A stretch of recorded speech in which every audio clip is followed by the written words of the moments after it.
தொழுகிறது என்பது ரொம்ப ஈஸியானது. நோன்பு வைக்கிறது கூட ஒரு ஈஸியானது தான். ஆனால் தர்மம் செய்கிறது இருக்குது, தர்மம் செய்கிறது, ஜக்காத்து கொடுக்கிறது ரொம்ப சிரமமானது. அது அல்லாஹ் தஆலா குர்ஆன்ல சொல்லும் பொழுது வன்ஃபிகு மிம்மா ரஸக்னாக்கும், நான் உங்களுக்கு ரிஸ்காக கொடுத்ததிலிருந்து, நான் கொடுத்ததிலிருந்து நீங்கள் அதனுடைய தர்மங்களை கொடுங்கள், ஜக்காத்தை கொடுங்கள் என்று அல்லாஹ் தஆலா சொல்லி காண்பிக்கிறார். கண்ணியத்திற்குரியவர்களே, ஜக்காத் கடமை என்பது தங்கத்தை வைத்து கடமையாகிறது. அதை கொண்டு வெள்ளி, அதை கொண்டு பணம். பணத்தை எப்படி நாம் கணக்கிடுவது என்று சொன்னால், தங்கத்தை வைத்து கணக்கிட முடியாது, வெள்ளியை வைத்து. இன்னைக்கு வெள்ளி வந்து சுமார் 1 கிராம் 400 350 போயிட்டு அதிகமாக போகுது. 612 கிராம் வெள்ளி உடைய ரொக்கம் நம்மிடத்தில் இருந்தது. அது 1 வருடம் நம்மிடத்தில் இருந்தது என்று சொன்னால் அதற்கு நாம் ஜக்காத் கொடுக்கணும். கிட்டத்தட்ட 2 லட்சம் நெருங்க நினைக்க, கணக்கு போட்டால் தெரியும். ஒரு ஆள்கிட்ட 2 லட்சம் ரூபாய் 1 வருடத்துக்கு அதிகமாக இருந்தது என்று சொன்னால் அவர் வந்து 2.5% ஜக்காத் கொடுக்கணும். அதே போன்று தங்கத்தை எடுத்துக்கொண்டோம் என்று சொன்னால் கிட்டத்தட்ட 10.25 பவுன் 10.25 பவுன் தாய்மார்களிடத்தில் இருந்தது என்று சொன்னால் கவனமாக கேளுங்க, நீங்கள் ஜக்காத்து கொடுக்கணும். இன்னைக்கு கல்யாணம் பண்ணுகிறோம் என்று சொன்னால் யாரும் 30 பவுன் 40 பவுன் கம்மியெல்லாம் செய்யறதில்லை. உங்க பிள்ளைங்களுக்கு நீங்க செய்யறீங்க, ரொம்ப சந்தோஷம். 40 பவுன் 50 பவுன், சில பேர் 1 கிலோ 2 கிலோ 100 பவுன் 200 பவுன் கொடுக்குறீங்களே, அதெல்லாம் சிந்தித்து பாருங்க. 1 வருடம் கழிந்து உங்களுடைய பெண்களிடத்திலே மகளிரிடத்திலே அந்த 100 பவுன் இருந்தது என்று சொன்னால் அதுக்கு அவங்க ஜக்காத் கொடுக்கணும். 100 பவுன் இன்னைக்கு என்ன விலை தெரியுமா? கிட்டத்தட்ட 100 பவுன் 1 கோடி ரூபாய். அது 1 கோடி ரூபாய் தாண்டுது. 1 கோடி ரூபாய் என்று வைத்துக் கொள்ளுங்கள். 1 கோடி ரூபாய் 100 பவுன் உங்களிடத்திலிருந்து மொத்தமா இருந்து அதுக்கு நீங்க 1 கோடி ரூபாய் அதோட ரொக்கம் எவ்வளவு ஜக்காத் கொடுக்கணும்? 2.5 லட்சம் கொடுக்கணும். தாய்மார்களே கொஞ்சம் கவனமாக கேளுங்க. உங்களிடத்துல 100 பவுன் இருந்தா 2.5 லட்சம், 50 பவுன் இருக்குன்னு சொன்னா 1.5 லட்சம் பணம் நீங்க ஜக்காத்தே கொடுக்கணும். அதிகமான தாய்மார்களிடத்துல என்ன கேள்வி சொன்னா, நகை இருக்குது, இப்ப ஜக்காத் யார் கொடுக்கறது? நாங்களா சம்பாதிக்கிறோம், வீட்டுக்காரர் சம்பாதிக்கணும், அவர் கொடுக்கறதுக்கு அழுதுறாரு. 2.5 லட்சமாங்கிற 100 பவுன் இருந்தா அவருக்கு சந்தோஷம். ஆனா 2.5 லட்சம் அவரால் கொடுக்க முடியாது. சில குடும்பங்கள் அப்படின்னா இருக்குது. 50 பவுன் இருக்கும், 30 பவுன் இருக்கலாம், 20 பவுன் வச்சுக்கலாம். வருஷத்துக்கு கணக்கு போட்டு சொன்னா இவரோட ஜக்காத்தை கொடுத்தாகணும். இப்ப தாய்மார்களால் கொடுக்க முடியாது. இந்த பொறுப்பை வந்து கணவன்மார்கள் தான் கண்டிப்பாக கொடுக்கணும். இல்லை என்று சொன்னால் தாய்மார்களே, அல்லாஹ் தஆலா குர்ஆன்ல சொல்றான், நான் சொல்லல, நீங்க போடக்கூடிய அந்த நகையாகிறது சங்கிலி போட்டீங்கன்னு சொன்னா அதுக்கு ஜக்காத் கொடுக்கவில்லை என்று சொன்னால் அல்லாஹ் தஆலா பாம்பாக மாத்திடுவாங்க. அது மட்டுமல்ல, இன்னும் சில குர்ஆன் ஆயத்தை நான் சொல்றேன். நெருப்பினால் ஆகப்பட்டதாக அந்த நகைகள்லாம் ஆயிரும். நீங்க மாலை போடலாம், தங்க மாலை, பாம்பு மாலை அப்படின்னு எத்தனையோ போடுறாங்க, வலையெல்லாம் போடுறீங்கல்ல, எல்லாமே நெருப்பு கங்கா ஆகிடும். நெருப்பை பற்றி தெரிந்து வைத்துக் கொள்ளுங்கள்.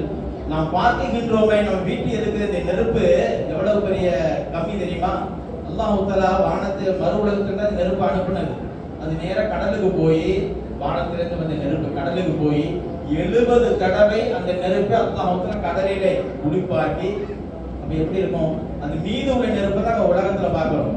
இப்ப இந்த நெருப்புடைய சூட்டே நம்மளால தாங்க முடியலையே. மறுமையில் அல்லாஹ் தஆலா இதை விட 70 மடங்கு அதிகமான வெப்பம் உள்ள அந்த சூடு நம்ம மேல் படும். கண்ணியத்திற்குரிய தாய்மார்களே, ரொம்ப கவனமா இருக்கணும். திருமணம் செய்யக்கூடிய பெண்கள் எல்லாம் ரொம்ப கவனமா இருக்கணும். யாரும் 10 பவுன் கம்மி போடுறது இல்லை. 10.25 பவுன் போட்டு உங்களிடத்தில் 1 வருடம் ஓடியது என்று சொன்னால் அது ரொக்கமாக கணக்க போட்டு 2.5% நீங்கள் அதற்கு ஜக்காத் கண்டிப்பாக கொடுக்கணும். கொடுக்க முடியவில்லை என்று சொல் நகையை வித்தாவது கொடுங்கள், இஸ்லாம் மார்க்கம் சொல்லுது. இல்ல பவுன் எல்லாம் பேங்க்ல இருக்கு, அதெல்லாம் கணக்காக சொல்ல முடியுமா? நம்மகிட்ட வேணா சொல்லிக்கலாம், பேங்க்ல இருக்கு, அங்க இருக்கு. இனி எத்தனையோ தனதாந்தார்கள் செல்வந்தார்கள் எவ்வளவோ கோடிக்கணக்கில் சுற்று அதிபதிகள் என்ன செய்யறாங்க? கணக்கு போட்டு கொடுக்கணும். கணக்கு போட்டு கொடுக்கறது இல்லை. ஒரு 20,000 கொடுப்போம், 30,000 கொடுப்போம். பேங்கார்டு போய் 10 ரூபாய் காசா இருக்கா கொடுங்க, 20 ரூபாய் காசா இருக்கா கொடுங்க, 10 ரூபாயா இருக்கா, இது மாற்றி வச்சுக்கிறோம். ஒரு சில பேர் 500 500 1000 1000 10 என்னத்தை பத்து வாயெல்லாம் பொத்தணும். இதெல்லாம் ஈடாகுமா? கணக்கு போட்டு கொடுக்க வேண்டும். நம்மிடத்துல எவ்வளவு தங்கங்கள் இருக்கிறதோ, நம்மிடத்துல எவ்வளவு பண ரொக்கங்கள் இருக்கிறதோ அத்தனையும் அல்லாஹ் தஆலா நமக்கு கொடுத்தது. அது நமக்கு சொந்தமானது அல்ல, அது ஏழைகளுக்கு உரியது.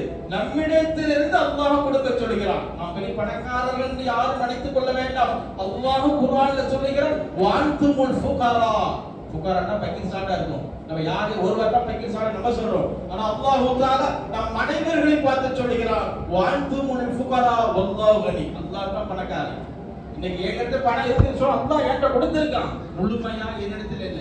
உதாரணத்துக்கு சொல்கிறேனே, ஒரு கூப்பிட்டு 1 கோடி ரூபாய் வச்சுக்கன்னு சொல்றோம், சும்மா ஏமா கொடுக்குறோம். கொடுத்துட்டு நீங்க ஒரு 2 லட்சம் கொடுத்துட்டு மீதி காசை நீங்களே வச்சுங்க. கிட்டத்தட்ட 98,50,000 நீங்க வச்சுங்க. 2.5 லட்சம் கொடுத்துட்டு மீதி காசு நீங்க வச்சுங்கன்னு சொல்றோம். அப்போ அவர் எவ்வளவு சந்தோஷப்படுவார். அதே மாதிரி தாங்க அல்லாஹ் சிலருக்கு செல்வத்தை கொடுக்குறான்னு சொன்னா அவர் நினைத்ததுனால ஒன்னு பணக்காரன் ஆகணும், இல்ல அவன் அடுத்த வீட்டுக்காரன் பணக்காரன் ஆகிக்க முடியும், அடுத்த தெருவில் உள்ள பணக்காரனா ஆக்கிவிட முடியும். உன்னுடைய முயற்சி அல்ல. எல்லாருமே முயற்சி பண்றாங்க, பிசினஸ்ல வியாபாரத்துல மேலே வர வேண்டும் என்று சொல்லி. அல்லாஹ் எல்லாருக்கும் அந்த வாக்கியத்தை கொடுக்குது. ஒரு சிலரை தேர்ந்தெடுக்கிறான். ஏன் தெரியுமா? நீங்கள் அந்த பணத்திலிருந்து ஏழைகளுக்கு கொடுக்கணும்னு சொல்லி. அதே போல ஜகாத் வாங்கக்கூடியவர்களும் தாழ்ந்தவர்களாக அவர்கள் தங்களையும் நினைக்க கூடாது. இப்ப நமக்கு ஜகாத் வாங்க இன்னும் இப்படி ஆச்சு நினைக்க கூடாது. ஏன் காசு அவரிடத்திலே இருக்குகிறது. எனக்கு யார் கொடுக்குகின்றாரோ அவரிடத்துல என் காசு இருக்குது. அல்லாஹ் சொல்லுகிறான், நீ போய் வாங்கு. பெருமானார் ஸல்லல்லாஹு அலைஹி வஸல்லம் காலத்துல அப்படித்தான் இருந்தது. கணக்கு போடுவார்கள், யாரிடத்தில் எவ்வளவு பணங்கள் இருக்கிறது, எவ்வளவு சொத்துக்கள் இருக்கிறது, எவ்வளவு தங்கங்கள் இருக்கிறது என்று பெருமானார் ஸல்லல்லாஹு அலைஹி வஸல்லம் கணக்கு போட்டு சஹாபாக்கள் அனுப்புவார்கள், வாங்கி கொண்டு வாருங்கள். அல்லாஹ் குர்ஆன்ல சொல்லுது, குதி என்று தான் சொல்கிறான். நீங்க ஜகாத் கொடுங்க அல்லாஹ் சொல்லல. ஒரு இடத்துல சொல்கிறான் ஜகாத்தை எடுங்கள் என்று சொல்கிறான், வாங்குங்கள் என்று சொல்கிறான். கண்ணியத்திற்குரியவர்களே, குறிப்பாக தாய்மார்களே, உங்களிடத்தில் நகைகள் 1 வருஷத்துக்கு மேல இருந்தது என்று சொன்னால், அது உங்களிடத்தில் இருந்தாலும் சரி, பேங்க்ல இருந்தாலும் சரி, இருந்தது என்று சொன்னால் அதற்கு நீங்கள் 2.5% ஜகாத்து கண்டிப்பாக கொடுக்கணும். உங்கள் கணவர்மாரிடத்தை சொல்லி ஜகாத்தை கொடுக்க சொல்லுங்க. ஜகாத்து வேற, சதக்கா வேற. சதக்காங்கிறது நம்ம கடமை இல்லை, கொடுத்தா நன்மை, கொடுக்கறதுனால பாவம் கிடையாது. ஆனா ஜகாத்துங்கிறது கண்டிப்பா கொடுக்கணும். எப்படி தொழுகிறோம், தொழுகிறா அல்லாஹ் கண்டிப்பா, நோன்பு வைக்கிறா அல்லாஹ் கண்டிப்பா, காசு இருந்தா அஞ்சு செய்யல, உடம்பு நல்லா இருந்தா அஞ்சு செய்யலன்னா அல்லாஹ் அதுக்கு தண்டனை கொடுப்பான். அதே போன்று நகை, இந்த தங்கங்கள், ரொக்கங்கள் நம்ம இடத்துல இருந்தது என்று சொன்னால் யாரும் இல்லைன்னு சொல்ல முடியாத காலத்தில் அல்லாஹ் இருக்கிற வேலை எல்லா இடத்துலும் இருக்குது.